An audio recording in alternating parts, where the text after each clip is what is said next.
Mass Concerts presents Rocket Shop. October 14th through 16th at the DCU Center and Palladium in Worcester. Featuring Trivia, Macton Eagle Cavalera, The Rocking Dead, Twisted, and more live on stage. Meet Malcolm McDowell, Scream's Matthew Lillard, and Skeet Ulrich, Danielle Harris, and stars from American Horror Story, Rob Zombie's 31, Sleepy Hollow, and many more. Enjoy panels, movies, shopping, tattooing, creating, and much more. Rocket Shop. October 14th through 16th at the DCU Center and Palladium in Worcester. Tickets available at the Palladium and DCU Center box office, FYE stores, and Ticketfly.com. Info at rockandshop.com.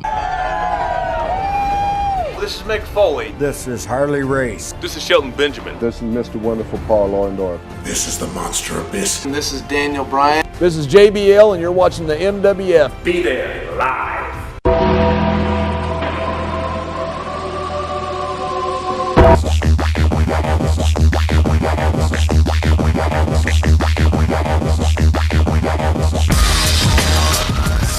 Ladies and gentlemen, welcome back to MWF Extra. I'm Dan Marotti, joined by Dr. Vaughn Johnson, and this month we're joined by an even bigger doctor in the world of professional wrestling, the one and only Dr. Death, Steve Williams. Steve, thank you for joining us here on MWF Extra. Hey, Don, thanks so much. There's only one great doctor, and that's Dr. Death. Thank you very much. Dr. Death, everybody is talking about it right now. The autobiography from Sports Publishing LLC, available all over the country right now, as well as online. How Dr. Death became Dr. Life. Tell us a little bit about your journey from the squared circle into, unfortunately, the hospital, and now author of a best-selling book. Well, thank you, Don, for telling everybody that is. It is a great book, if I say so. It's about my life. It's about my cancer survival, and I'm preaching to other people that there is a true God. I'm a living proof. I died 3 times out of this cancer survival, and God spared my life. But first of all, I guess I could tell you that I was one of these athletes who've done almost anything and everything. I was a most outstanding athlete out of Lakewood, Colorado. I was the highest recruited athlete out of Colorado. I was a state champion at amateur wrestling, All-American at high school football, and then I went off into the best college team there is, and that's University of Oklahoma. Coached by Barry Switzer. I was a 4-time letterman. I was 1-time honorable mention All-American offensive lineman for Coach Switzer. I wrestled for Stan Abel, Olympic champion. I was a 4-time All-American for wrestling. The only guy who beat me was Bruce Baumgartner, a U.S. Olympic champion. And then I went off to be a pro wrestler. I already had the nickname as Dr. Death in high school. And if you buy my book, it'll tell you all about that way and how I got to become Dr. Death. But I went and wrestled for every major company. I spent 18 years in Japan. I've held every major belt. I was a world heavyweight champion. Even beat Ric Flair. No, I didn't, but I had a great match with him. Had some awesome matches, and I'm blessed to be alive. I had the toughest opponent in 03 of September, a T4 cancer, and it knocked me down a couple times, but I came back, and through this whole journey, I realized that God is my best answer, and instead of doing it my way for many years like I did, like old Blue Eyes Frank Sinatra sings the song, I do it God's way, and boy, what a blessing it is. Well, it's an amazing story. I don't even want to touch on the first 3 chapters of the book, because if that isn't raw human emotion, I don't know what is. The first 3 chapters of the book are worth the $20, $25, however much the book costs, to go out and get it right now, because it'll pull on the strings of your heart. I guess that's the best way to describe your story in the beginning of the book with the cancer problems you've had. Well, Don, I'll tell you what, if everybody would like an autograph book from me, you can get it through Sports Publishing, but if you want an autograph one, you got to go through MySpace.com or OakStampede.com, and you can get one. I'll autograph it and send it to you through my secretary, and you'll have a nice book to keep in your collections. Fantastic. If fans want a personally autographed copy of the book, check out those websites. You'll see them on the graphics page as well. Dr. Death, Steve Williams. how Dr. Death became Dr. Life, and what a journey it was, Steve. Now, in the book, you talk a lot about God and spirituality. Before you became ill, were you a very spiritual person, or did that seem to come as a revelation to you as time went on with your illness? Well, you know what? That's what everybody says. Somebody gets real sick or they reach out for God. Well, no, I was a Christian before. When I was a young boy, my parents took me to church and everything, but I did it my way for many years. And then when I was 30 years old, I gave my life over to Christ, and I went through a divorce, and I thought that was the greatest thing. God was everything, and then all of a sudden I backslid and went right back to drugs, women, and alcohol, and I ruled the world in the professional wrestling world. And then September of 03, then I was told that I only had 6 months to live.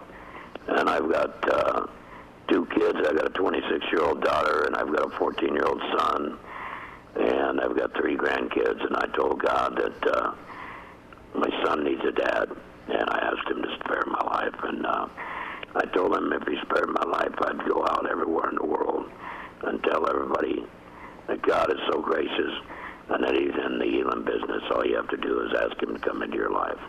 Like I said, the first 3 chapters of your autobiography are unbelievable, not even from a pro wrestling standpoint, but from a real life standpoint. You don't even have to be a wrestling fan to really get caught up in the story that you tell about your battle with a horrible illness.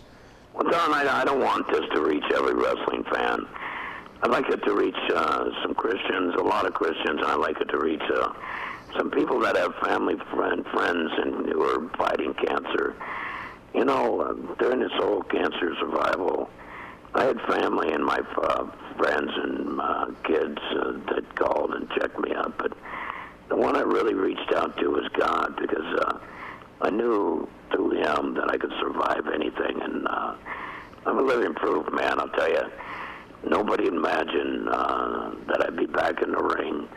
Since May 14th of last year, I've had 15 matches. I got all kinds of bookings coming up. Nobody ever think I'd be back out there, but I'm out preaching to people, doing autograph sessions, book signings, and I'll tell you what, Don, it is a blessing, man. And I don't take anything for granted anymore. Life is so grand. Before, like I said, I did it my way, and I was a big man, and I controlled everything, but now, every day before I hit the ground, I just thank God for letting me stay alive. Well, like we said, it's an amazing story in general. Just some of your high school and college accolades before you even get involved with professional wrestling. It's just an unbelievable adventure, and that's probably the best way to describe it. It's been a life filled with adventures, some good and unfortunately some not so good. Yeah, but the good outweighs the bad, Don. Like I said, I have been blessed. I have accomplished everything. I even was asked to go to the Olympics, but I told them there was no money involved. At that time, I didn't think, and that's when USFL, New Jersey Generals came out and money was flying, so I jumped on it. Unbelievable. And what got you interested in the world of wrestling? Were you a fan when you were younger, or was it something that came to you in college, or just an opportunity for you to make some decent money with all of your athletic ability in the pro ranks? I'll tell you what, Don, I never even thought I'd be a pro wrestler. My dream and my prayers was all to be a pro football player and one of the best. Well, I had the name as Dr. Death in high school and college. And a man named Cowboy Bill Watts, who owned Mid-South Wrestling here in the South, came up to me. He was a OU alumni, and he came up to me and said, "Hey, I'm going to try and pro wrestling out for the summer."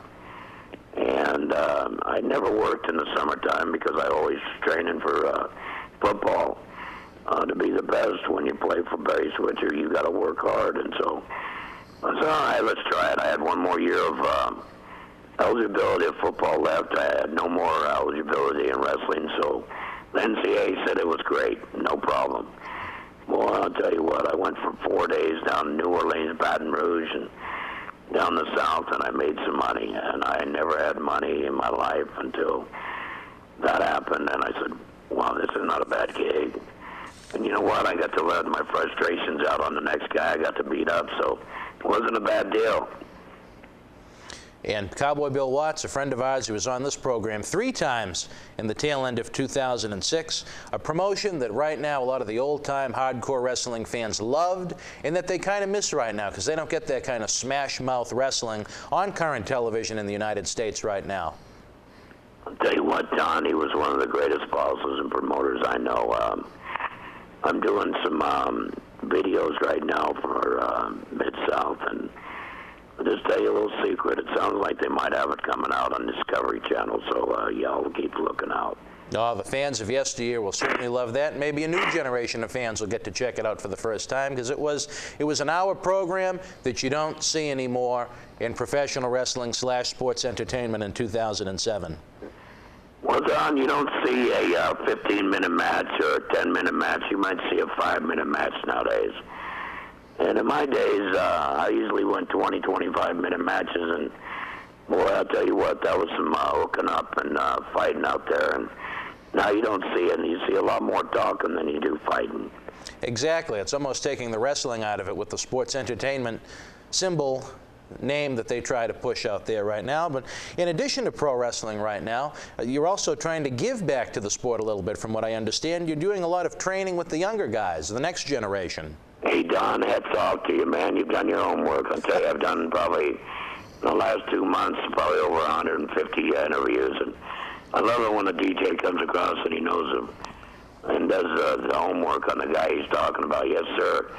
I'm one of WWE's trainers who trained the developmental group out of Louisville, and it used to be Atlanta. Now it's changed down to Tampa, and all's good. I'm taking a little break right now. I live in Shreveport, Louisiana, and I'm getting ready to move to Colorado and take care of my mother. Well, and right now we know Al Snow, our friend, is up in Ohio Valley. He's competed for us several times here in the MWF. Are there any blue chippers out there right now that you think are ready, or does the whole next generation need a lot of seasoning from the legends and the old-timers of this great sport? Well, you know what? I'm going to tell you the honest truth, Don. The respect's gone. The kids nowadays, you know, they're hand-fed, man. We had to earn everything we got, and it was a tough business. Now I look at these kids, and here they are getting paid every day when we're training them, and they don't take. You know, I just remember when I trained for pro football, and when I had to be a pro wrestler, I busted my tail, man. I tried to find out everything, how I could be better. And these guys they're punching the clock, and it's sad. I'm just going to tell the whole world from one of the greatest wrestlers in the business, and that's me.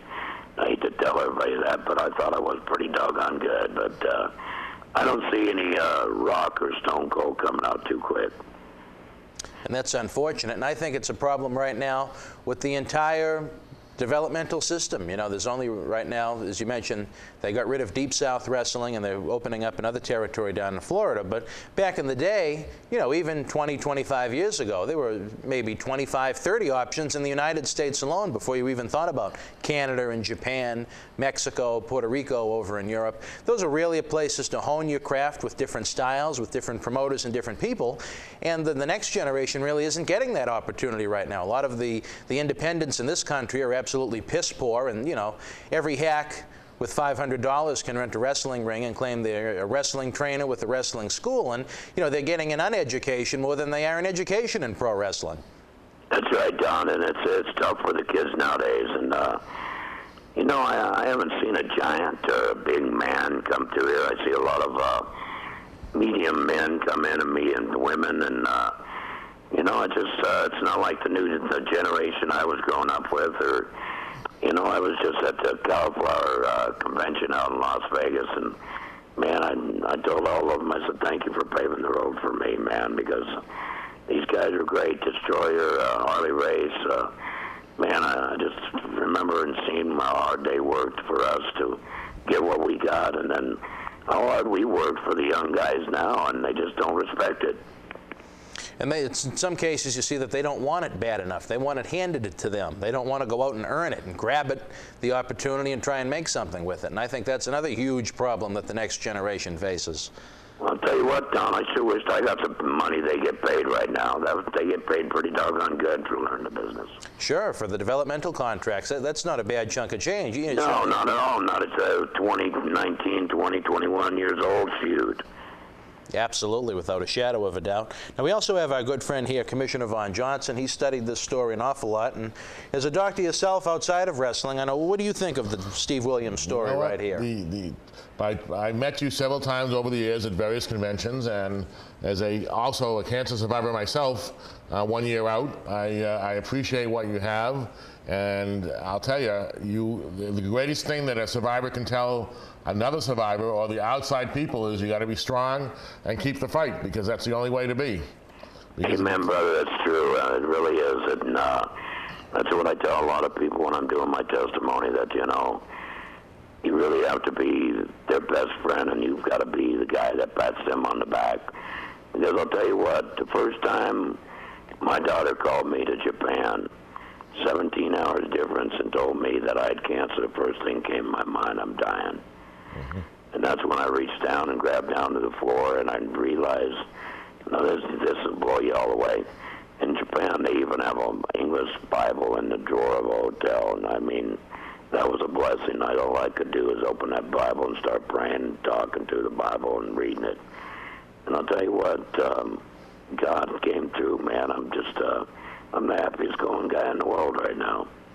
Well, you're a blessed man, and you have, you know, you got to be strong. You got to fight every day. You got to fight, because you got a lot to live with. You're a grandpa, you're a dad, and you're able to teach the old ways of not only the business world, but the old way of thinking to make things happen. You're 100% right. I sit there and I watch these independent shows, and I just can't believe the disrespect that these young little whippersnappers don't realize that mommy and daddy gives them instead of earning. None of these kids want to even work. It's beneath them to work. It's beneath them to get their hands dirty. I mean, you see it in sports today. These athletes are prima donnas from any level, from a high school kid to a collegiate to a pro, where we have our own Tom Brady in Boston here that really doesn't control himself too well as of late. And, you know, they represent, and they don't do a good job of it, because the kids can't look up to the athlete today. Commissioner, you said it right out of my mouth, man, and it's really true.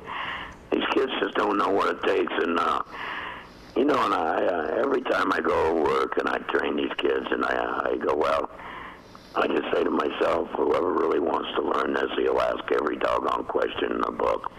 I got to throw one lady's name out there I think's going to be a new diva, and that's Nadia Neidhart, and she's from Jim Neidhart's family. That's her Jim Neidhart's daughter, the Hart family.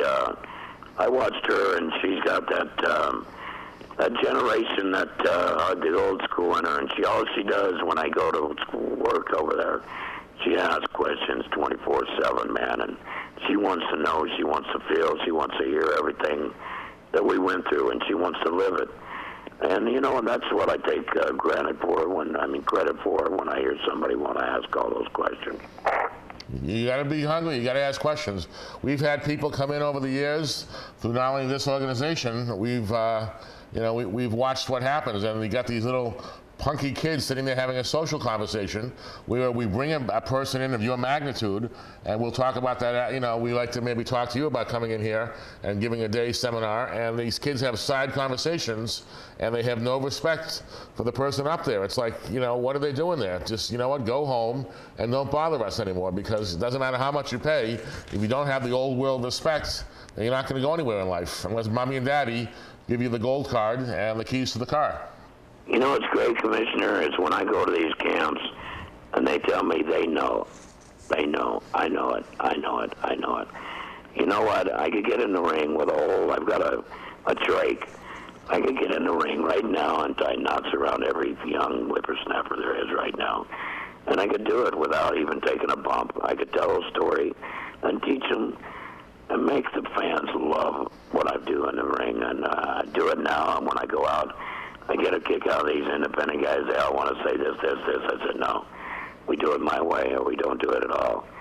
And all of a sudden, by the time the matches are done, they go, wow, I didn't even have to do nothing. I said, well, I told a story, you idiot. I said, boy, it's so easy, man. Nobody knows how to tell a story now. You know what? There's a reason, my friend, that you're around today, and there's it's a higher spirit that has been calling you for a long time. And you've taken a trip that, you know what, unless you've been in the shoes, they don't know what this trip is all about. But there's a reason why you're around today, and one day, one of these people in your seminars is going to realize long afterwards, when they either are on the middle of a road trip or somewhere in a hotel room, that what you've said and what you've tried to get through to their thick, stupid skull, they're going to realize that you are really the real thing, and they don't have any better teacher than a man has been through and then come back for more, and you're it. Well, thanks, Commissioner. Hats off to you, brother. Pat yourself on the back. I appreciate that very much. My pleasure. I speak from the heart. Dr. Death, it's certainly a great experience for any of these developmental talents to learn from someone like you, a man that did it all, Mid-South, All Japan, back in WWE, the former WWF, WCW, the old NWA. And if you want to check it all out again, we can't implore you enough to get a copy of How Dr. Death Became Dr. Life, available from Sports Publishing, LLC. And again, Doctor, your websites for the fans to visit where they can get an autographed, personally signed copy of your life journey. Well, the first one's oakstampede.com. That's OKLASTAMPED.com. And then myspace.com/Dr. Death, SW. And then talkprowrestling.com. You guys want one? Absolutely. Email it in, and I'll sign it, and we'll send it right off to you. It's real easy. Oh, you're a great man, Dr. Death. We have your email from our friends back at Sports Publishing. And right now, the one thing I have to ask you that popped into my mind during this interview was that where you have the throat cancer, did you have a chance at all to speak to our good friend Bobby the Brain Heenan, who unfortunately has suffered from it as well?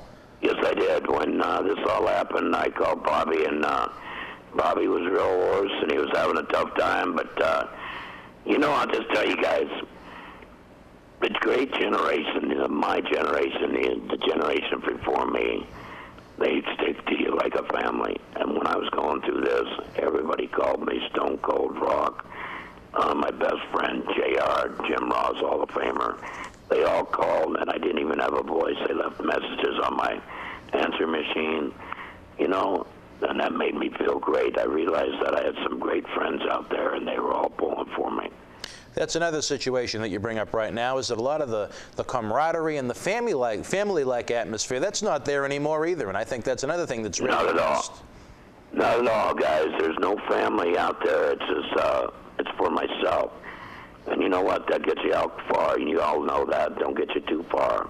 Sure, absolutely right about that. We're running low on time. This interview could go on forever, and I certainly wish it could. It's been great to have you on, Steve. Hopefully we can have you on this program again down the road here in the Millennium Wrestling Federation. Again, How Dr. Death Became Dr. Life, the life story of Steve Williams. Even if you aren't a professional wrestling fan and you happen to come across our program, it's certainly a life adventure that you're not going to want to miss out on. Available at bookstores everywhere as well as online. Steve, any final thoughts for the fans out here in the Boston area as well as those that are watching it all over the world online? Hey, Don, I want to tell everybody, Boston, I had the greatest time working there, man. It was a great time. You fans are great. You're loyal. Commissioner, it was great talking to you. You all just check myspace.com, and you'll see my calendar, and maybe I'll be up there in Boston soon. Fantastic. Any Boston memories you could toss our way real quick, working at the Boston Garden or some of the other big venues in the area? Well, I just remember me and Terry Gordy beating up everybody we came across when we were working up in Boston. I would say we were the toughest tag team champions there was. We're the ones that beat the Steiners. You know, if I got into my nightlife, I think you might have to turn off the plug here, guys. But some great times up there in Boston. Unbelievable. Steve, thank you again for joining us, and we'll be back with more MWF Extra after this brief time out.